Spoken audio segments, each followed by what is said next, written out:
Bijoux, horlogerie, objets, Cartier a séduit des personnalités extrêmement diverses au cours du XXe siècle. L'histoire d'une grande maison de joaillerie inextricablement mêlée avec l'évolution de la société, des arts de la vie. Des grandes élégantes de 1847 date de la création de Cartier aux années 70. Une occasion de découvrir un laboratoire de forme qui montre le double statut du bijou, sa fonction sociale et sa beauté intrinsèque. Autour de 600 bijoux, montres, objets et pendules, le Grand Palais aborde une grande maison mais aussi une grande époque. Ce soir, nous sommes au Grand Palais, qui est un musée qui appartient à la Réunion des musées nationaux de Paris, pour la rétrospective du siècle. C'est-à-dire une impressionnante et émouvante collection de plus de 600 créations en plein cœur de Paris, le berceau de la maison. Et nous sommes là à la fois pour montrer la création de la maison, d'expliquer les secrets de ce style. Un style qui est à la fois intemporel, universel, c'est ce qui en fait sa valeur. Et ici, c'est présenté comme une histoire de l'art. Une histoire de l'art racontée au prisme de la joaillerie, une approche totalement inouïe. Un univers qu'a constitué cette maison. Une des richesses et des originalités de Cartier, c'est d'être aussi actif dans le domaine des objets précieux et de l'horlogerie que de la joaillerie. Effectivement, ça n'est pas une exposition de colliers et de bagues. On trouve des objets incroyables qui, pour la plupart, sont utilitaires, mais d'une utilité un peu sublimée. Et puis l'horlogerie, c'est un domaine fondamental chez Cartier. Et je crois que les pendules mystérieuses qui sont au cœur de l'exposition sont vraiment un symbole de ce qu'a cherché cette maison, c'est-à-dire créer d'abord un univers de poésie, de mystère et de méditation. Et finalement, une fois qu'on a compris ça, on le retrouve aussi dans les bijoux plus classiques. Un collier, finalement, dans sa conception, dans la façon de le porter, dans les pierres qu'on aura choisies et dans les formes, il dit énormément de choses. Et comme le bijou est la chose la plus intime, la plus personnelle, la plus chargée d'émotions qui soit, au bout du compte, à travers ces objets, on raconte beaucoup de choses sur la société. La profondeur de l'univers du joaillier donne matière à penser et à interpréter une société sélectionnée sur le volet. Ces archives permettent de comprendre comment le mystère créatif s'opère. Donc les dessins préparatoires pour nous sont une véritable mine, mais aussi les cahiers d'idées où on griffonne les premières pistes pour créer des bijoux. Donc déjà, il y a une partie de tous ces objets qui expliquent. Et puis c'est vrai aussi que le contexte de la peinture, de la sculpture, par exemple au sujet de la panthère, rappelait que la panthère était dans les années 20 un motif très très à la mode. Ça a été une sorte de grande vague de passion pour ces grands félins. Jeanne Toussaint a été surnommée la panthère parce que son caractère bien trempé, libre, entreprenant, collait bien avec cet animal. La panthère, c'est à la fois l'exotisme, la force, la férocité éventuelle, et ça, c'est vraiment très important à une époque où le statut de la femme évolue très très vite. Reine ou panthère du cinéma français, Juliette Binoche s'exprime sur le sujet. J'adore les panthères, c'est un travail de toute beauté, d'une patience et c'est absolument extrêmement élégant. Cette exposition, la plus importante jamais réalisée sur la maison Cartier, met en avant son histoire foisonnante, montres, bracelets, bijoux d'apparat ou pièces plus intimes, et un nombre inédit de pendules mystérieuses. Autant de chefs-d'œuvre, de raffinement que de savoir-faire présentés dans le récemment restauré Salon d'honneur du Grand Palais. Le Grand Palais a choisi pour cette exposition plus de 530 pièces de la collection, donc qui est la proportion la plus importante jamais prélevée, plus une centaine de pièces en provenance de musées et aussi en provenance de collections privées. Et parmi toutes ces merveilles, quelle est dans cette exposition la pierre à nul autre pareille? Sont présentées des pierres d'exception. Et une des premières dans le parcours est effectivement le très important saphir bleu de Ceylan, de la reine de Roumanie, Marie de Roumanie, qui a conservé sa monture Cartier et qui était portée donc en sautoir autour d'une chaîne en platine et diamant de Cartier. 478 carats, donc effectivement un poids certain, et effectivement un bijou royal, c'est-à-dire que c'est effectivement synonyme à la fois de la puissance d'un pays et de l'originalité d'une reine. Si les reines doivent se taire, leurs bijoux parlent pour elles. Il y a une autre pierre quand même qui est à remarquer parmi d'autres, qui est effectivement le diamant rose Williamson, qui est la propriété de la reine d'Angleterre et que la reine d'Angleterre a accepté de prêter pour cette exposition et qui a été monté par Cartier en 1953 à l'intérieur donc d'une broche florale en platine et diamant. Proclamé joaillier des rois et roi des joailliers par Édouard VII d'Angleterre, la maison est le fournisseur attitré de nombreuses cours royales. La princesse Grâce de Monaco, pour son portrait officiel, est parée des bijoux du joaillier. La maison Grimaldi, la maison princière, a été extrêmement, je dirais, généreuse avec le musée, avec le Grand Palais, parce qu'elle a prêté effectivement énormément de pièces. Elle a ouvert ses portes tout grands, je dirais, aux conservateurs. À côté de bijoux cérémoniels importants, parce qu'il y a le diadème de la princesse Charlotte, que Cartier a effectué donc en 1949, mais il y a aussi effectivement les bijoux d'apparat qui ont été portés lors du mariage donc, de la princesse Grace. Le diadème avec 3 clips rubis et diamants, de rubis d'extraordinaire qualité. Des histoires de pouvoir et de monarchie, mais avant tout de véritables histoires d'amour entre le bijou et la femme qui les porte, qu'elle soit reine, comédienne ou élégante de la vie quotidienne. Cartier a su évoluer avec son temps. C'est-à-dire qu'évidemment, le bijou à l'origine est une forme pour assumer le pouvoir. On l'a vu avec les diadèmes, c'est-à-dire que ça s'identifie à une couronne, donc c'est vraiment ça montre le pouvoir. Et puis petit à petit, c'est devenu des éléments d'agrément et toutes les actrices, on voit de Maria Félix, Barbara Hutton ou Liz Taylor ont porté les créations. Et donc il y a une évolution évidemment, ça raconte l'histoire du bijou depuis 2 siècles et en même temps, écoutez, c'est fascinant ce pouvoir des pierres, ce pouvoir des bijoux, cette façon, cette qualité de les travailler, de les assembler, de les sertir, et d'avoir été portés comme ça par la terre entière. Du classicisme aux inventions radicales jusqu'à son légendaire tropisme pour l'exotisme, Cartier déploie une palette dont l'ampleur témoigne de l'ouverture d'esprit de cette grande maison française. Le message, c'est l'audace, encore de l'audace, et un style unique, intemporel et universel qui crée de l'émotion. C'est le message que l'on doit continuer pour que dans 166 ans, il y ait une autre exposition quelque part dans le monde qui présente les créations de ce XXIe siècle. En tout cas, ce soir, le XXe siècle de Cartier fait briller le Grand Palais, puisse l'esprit qui fait sa légende illuminer ce siècle qui ne fait que commencer.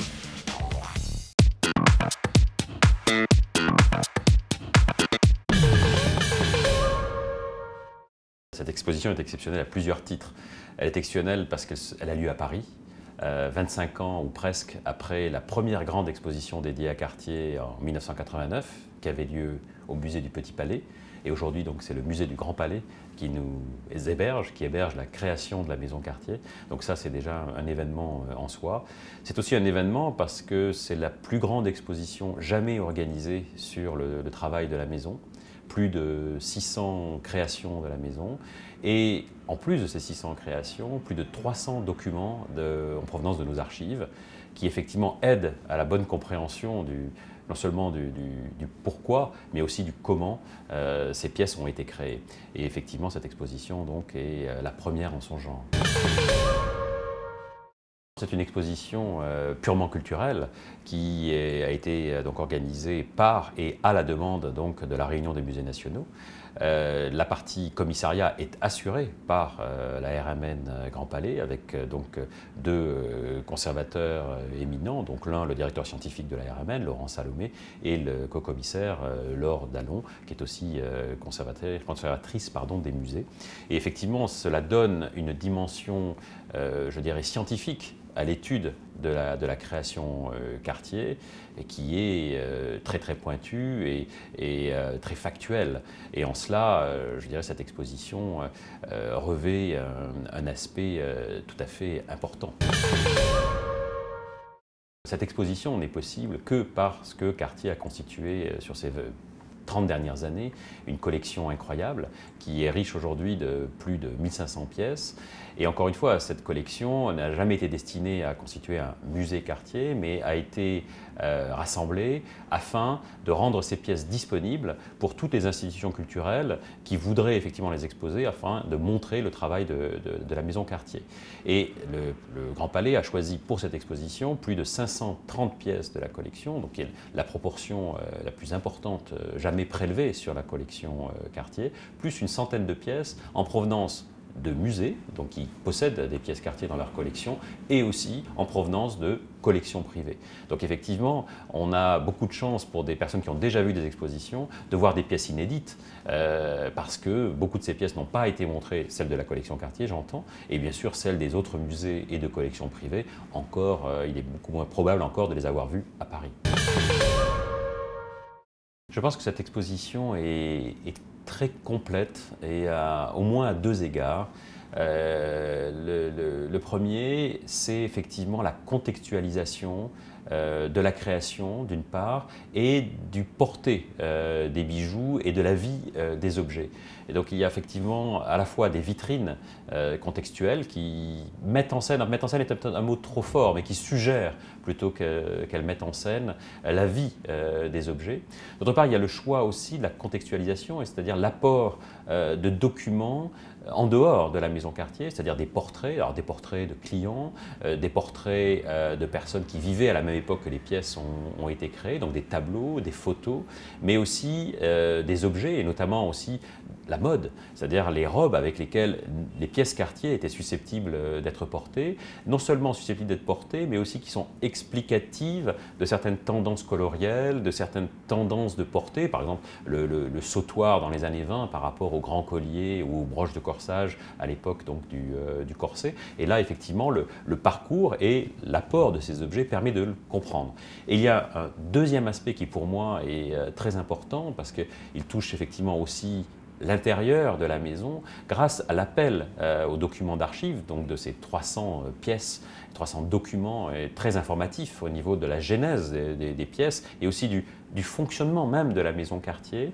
Il y a aussi donc ces vitrines qui sont dédiées à expliquer comment la maison vivait et pouvait produire ce genre de pièces. Et c'est extrêmement touchant, en tout cas pour ma part, parce que je pense qu'on a une sensation, une perception de l'humain, y compris à l'intérieur de la maison, et on voit, on imagine les personnes travaillant sur ces documents, non seulement bien sûr les dessinateurs qui mettent la dernière main à la gouache de l'objet présenté, mais aussi les comptables avec les registres, Louis Cartier lui-même qui rassemble sa bibliothèque à destination des dessinateurs, des histoires de l'art de l'Inde, du Japon, ça c'est extraordinaire, l'art islamique qui est présent, le journal de notre grand vendeur Jules Glanzer en 1908 qui se rend en Chine, la liste des pièces qu'il emmène là-bas, ce qu'il rapporte de Chine, des diadèmes en plumes de Martin Pêcheur qui vont servir d'inspiration aussi pour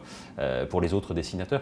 Tous ces matériaux, je dirais, sont d'abord inédits, jamais vus, jamais montrés, jamais vu. et extrêmement intéressants pour la compréhension effectivement du fonctionnement de la maison et je dirais même de l'objectif artistique que s'étaient fixés les fondateurs de la maison et qui a été poursuivi effectivement, comme on le voit dans l'exposition, par Jeanne Toussaint et jusque dans les années 70. Et présenté dans l'exposition, effectivement, sont présentées, devrais-je dire, des pierres d'exception. Et une des premières dans le parcours est effectivement le très important saphir bleu de Ceylan, de la reine de Roumanie, Marie de Roumanie, qui a conservé sa monture Cartier et qui était portée donc en sautoir autour d'une chaîne en platine et diamant de Cartier. La chaîne a eu notre destin, mais le pendentif donc est resté. 478 carats, donc effectivement un poids certain, et effectivement un bijou royal, c'est-à-dire que c'est effectivement synonyme à la fois de la puissance d'un pays et de l'originalité d'une reine, et on sait combien Marie de Roumanie était une personne original. Elle le portait effectivement au bout d'une chaîne très longue du reste et assortie au saphir qui ornait son diadème. Et donc effectivement, ce n'était pas l'unique saphir qu'elle portait à ce moment-là. Et elle aimait d'ailleurs porter 2 ornements de tête l'un sur l'autre, c'est-à-dire que le saphir de diadème était au-dessus d'un bandeau lui-même fait de diamants. Et effectivement, c'est une personne qui était, comment dire, connaisseur donc, de la joaillerie et amateur de joaillerie. Elle avait racheté d'ailleurs certains éléments de sa parente, la grande duchesse Vladimir, après donc, la chute de l'Empire russe. C'est Cartier qui lui a vendu le saphir et qui l'a monté pour elle de cette manière-là, comme c'était le cas pour beaucoup de pierres d'importance, alors de pierres qui malheureusement ne sont pas représentées dans l'exposition. On aurait pu citer le diamant Hope, donc le plus grand diamant bleu qui a fait partie effectivement du trésor des rois de France et qui était dans la toison d'or et qui a été monté par Cartier en 1911, vendu donc aux États-Unis et qui est aujourd'hui donc exposé de façon permanente au Smithsonian Institute. Il y a une autre pierre quand même qui est à remarquer parmi d'autres, qui est effectivement le diamant rose Williamson, qui est la propriété de la reine d'Angleterre et que la reine d'Angleterre a accepté de prêter pour cette exposition donc, à la RMN Grand Palais et qui a été monté par Cartier en 1953 à l'intérieur donc d'une broche florale en platine et diamant. Et c'est d'autant plus appréciable que l'on sait que la reine est très attachée à ce bijou et que donc pendant toute la durée de l'exposition, elle ne pourra pas le porter. La maison Grimaldi, la maison princière, a été extrêmement, je dirais, généreuse avec le musée, avec le Grand Palais, parce qu'elle a prêté effectivement énormément de pièces. Elle a ouvert ses portes tout grand, je dirais, aux conservateurs, ce qui a permis effectivement une sélection diverses, importantes, je dirais, parce qu'à côté de bijoux cérémoniels importants, parce qu'il y a le diadème de la princesse Charlotte que Cartier a effectué donc en 1949, mais il y a aussi effectivement les bijoux d'apparat qui ont été portés lors du mariage donc, de la princesse Grace, le diadème avec 3 clips rubis et diamants, de rubis d'extraordinaire qualité, rubis détachables qui peuvent être portés en clip ou aussi en collier, collier diamant, bracelet diamant, bague de fiançailles, mais aussi à côté de ces pièces très importantes, des pièces très intimes, comme des broches, effectivement, comme les broches caniches, par exemple, ou la broche présentant une poule couvant ses 3 œufs, enfin, qui sont des bijoux extraordinairement touchants et qui montrent l'intimité de cette famille. Il y a plusieurs vitrines dédiées au rapport entre la maison Cartier et l'Inde. En fait, il y en a 3 en quelque sorte, et qui montrent les différents aspects des rapports entre Cartier et l'Inde. Le premier, c'est effectivement les bijoux indiens qui étaient achetés en Inde, transformés par Cartier à destination de la clientèle occidentale. Et il y a de très très beaux exemples, notamment un sautoir en jade blanc avec des motifs or et émeraude et rubis qui est extraordinaire, qui est réversible d'ailleurs, le motif central est réversible. Mais il y a aussi donc une vitrine dédiée aux commandes des Maharajas, c'est-à-dire ce que les Maharajas, donc les souverains indiens, venaient chercher chez Cartier. Et ce qu'ils venaient chercher, c'est ce qu'il y avait de plus moderne en Occident, et ce qu'il y avait de plus moderne en Occident se trouvait chez Cartier, c'est-à-dire c'est les montures en platine et le dessin moderne, donc qu'on appelle aujourd'hui Art déco. Et effectivement, le très grand collier de parade du Maharaja Bhupinder Singh, qui a été commandé donc, et livré en 1928, est effectivement une pièce maîtresse, parce qu'il comprend effectivement une série de diamants, j'ai une série parce qu'ils sont tellement nombreux, il y a plus de 1000 carats de diamants sur ce collier, dont le plus grand diamant jaune du monde, le diamant de Beers. Et il y a une troisième vitrine qui a un rapport certain avec l'Inde, c'est la vitrine d'ailleurs qui se répartit en 2 vitrines, c'est les vitrines consacrées au style dit tutti frutti, qui dans nos archives s'appelle style hindou, directement inspiré de l'Inde et directement fabriqué à partir de pierres achetées en Inde par notre bureau de Delhi qui avait été installé là-bas en 1911. Et donc ce sont ces pierres gravées, multicolores, c'est-à-dire rubis, émeraude et saphir, mélangées, qui représentent, donc les gravures sont de style floral, fruits ou fleurs, d'où le nom qui sera donné plus tard de Tutti Frutti, et qui sont extraordinaires puisque cet aspect figuratif, cet aspect extra-occidental se mêle aussi à la plus grande modernité du style moderne, donc des années 20 et les années 30, avec une très grande, comment dire, j'allais dire, rigidité des lignes, notamment ces bracelets parallèles qui rendent ces objets extrêmement contemporains. Moi, je suis fasciné par des pièces effectivement peu vues, effectivement. Non pas que celle de la collection ne me fascine plus, loin de là, parce que je crois on ne peut pas être blasé. Je veux dire, le collier de Daisy Fellows, le diadème de la Reine des Belges sont vraiment des chefs-d'œuvre incroyables et qui, en plus, sont porteurs d'histoire. La broche panthère de la duchesse de Windsor de 1949 restera à tout jamais à la fois un emblème de la maison et un emblème de l'évolution de l'histoire de la joaillerie. Et effectivement, ce sont des jalons incomparables. Mais je suis aussi très touché par les pièces fortement chargées de symboles et, j'allais dire, d'affect. Donc, par exemple, le diadème porté par la duchesse de Cambridge lors de son mariage me touche beaucoup parce que c'est à la fois une histoire familiale, parce qu'effectivement, il avait été livré au duc d'York, donc pour son épouse, la future reine Elisabeth, reine-mère, donné à la reine Elisabeth à 18 ans, prêté à sa sœur, la princesse Margaret, et prêté à nouveau à la duchesse de Cambridge lors de son mariage. Et on sent effectivement une histoire familiale. Et là, on est au cœur de la joaillerie, au cœur des liens aussi entre un joaillier et ses clients, et surtout le joaillier des rois. Donc ça, c'est effectivement une pièce très touchante, mais très touchante par cet aspect très humain. Et il y a une autre pièce qui m'est très chère, qui fait partie de la collection et qui est exposée dans la section des pierres de couleur, qui est une broche qui a été commandée par Jacques Cartier pour son épouse, qu'il a fait cadeau donc à son épouse, et qui est une très belle pièce, comment dire, totalement abstraite, qui comporte en son centre une améthyste et qui a 4 coins de diamants, chacun des coins de diamants bordés de saphir bleu calibré. Et en fait, quand on voit cette pièce, on la trouve très très jolie, mais on ne connaît pas forcément sa charge symbolique. Et en fait, c'est une pièce qui symbolise la famille, puisque l'améthyste était la couleur de naissance de son épouse. Ils ont eu 4 enfants, d'où les 4 angles sertis de diamants. Et sa couleur de naissance, la pierre de naissance, c'est le saphir bleu, la pierre de naissance de Jacques. Et il s'est représenté de manière extrêmement modeste, comme juste une petite surlignure sur chacun des angles qui illustre chacun des enfants. Donc voilà la symbolique et le sens de cette broche que eux seuls pouvaient connaître. Beaucoup de pièces proviennent de collections privées, donc effectivement, en général, elles ne sont pas montrées, sauf quand elles sont portées, et en général, les circonstances de portée sont relativement confidentielles. Donc effectivement, on voit peu ces pièces, et l'occasion donc de les voir dans un musée est extraordinaire. C'est la première fois que vous faites une exposition comme ça. Comment ça s'est passé ? On a eu des discussions avec nos amis de la maison Cartier qui au départ avaient d'autres projets au Grand Palais. Vous savez, ils ont tourné des films, le fameux film où on voit la panthère se promener sur le toit de la nef. Et puis la question s'est posée d'une exposition au Grand Palais. Et notre président m'a demandé si en tant que conservateur, j'imaginais le sujet d'une véritable exposition telle que nous les concevons au Grand Palais, c'est-à-dire des expositions d'histoire de l'art.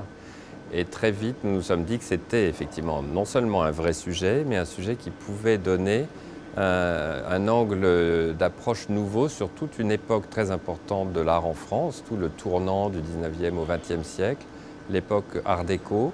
C'est un moment où en fait la joaillerie raconte beaucoup de choses qu'on ne voit pas forcément quand on étudie la peinture et la sculpture.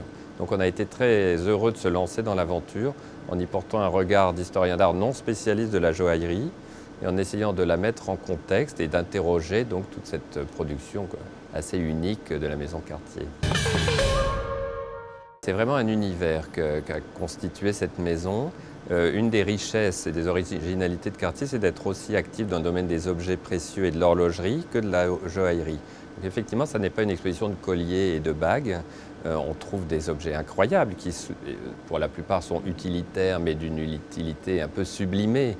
Et puis l'horlogerie, c'est un domaine fondamental chez Cartier et je crois que les pendules mystérieuses qui sont au cœur de l'exposition sont vraiment un symbole de ce qu'a cherché cette maison, c'est-à-dire créer d'abord un univers de poésie, de mystère et de méditation. Et finalement, une fois qu'on a compris ça, on le retrouve aussi dans les bijoux plus classiques.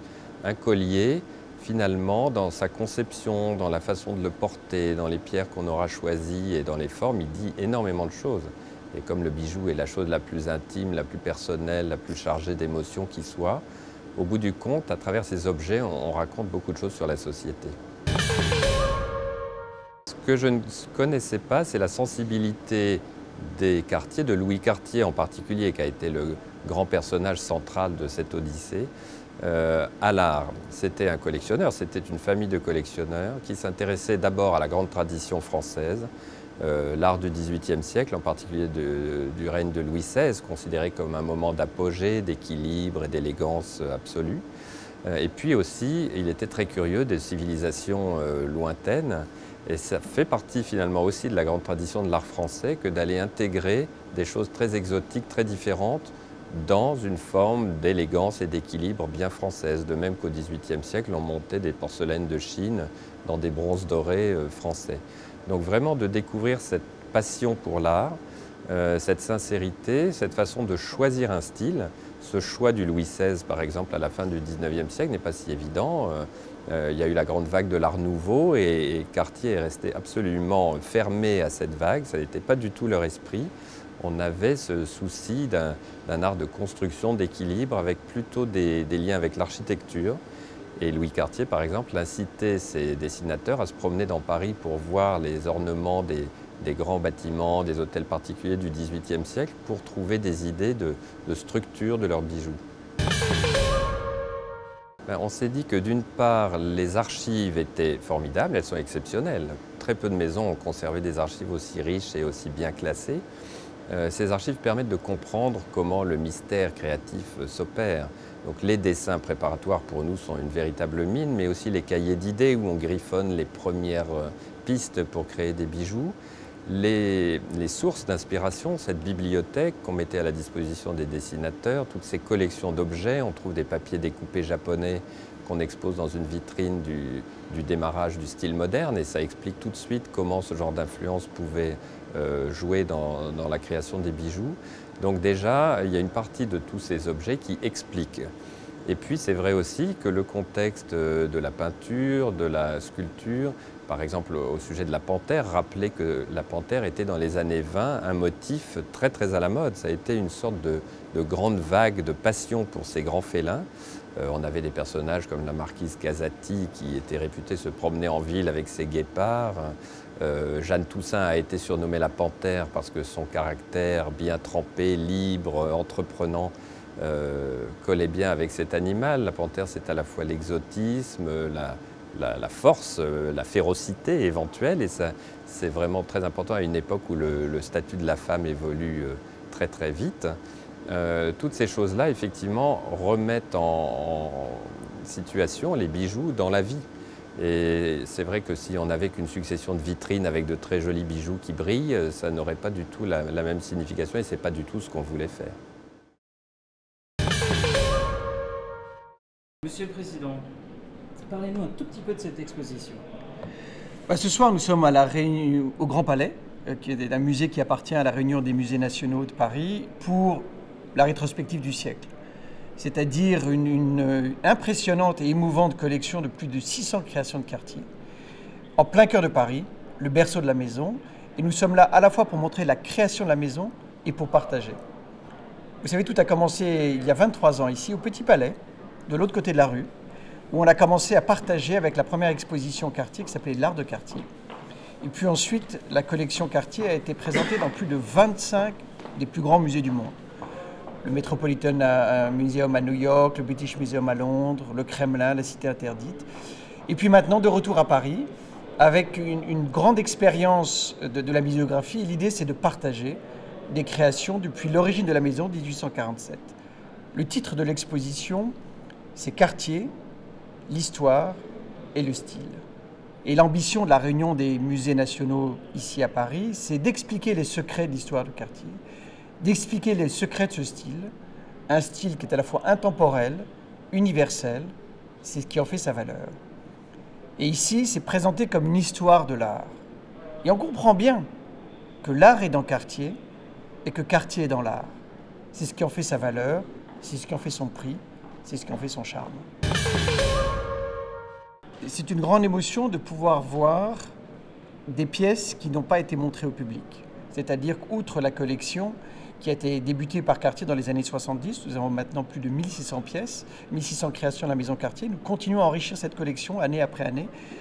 Les réunions des musées nationaux au Grand Palais a eu accès à des prêts officiels et des prêts privés. Donc la couronne d'Angleterre, la principauté de Monaco ont prêté des pièces qui n'avaient jamais été montrées.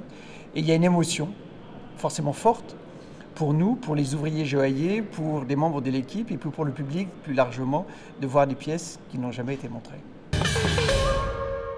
Le message, c'est l'audace, encore de l'audace, et un style unique, intemporel et universel qui crée de l'émotion.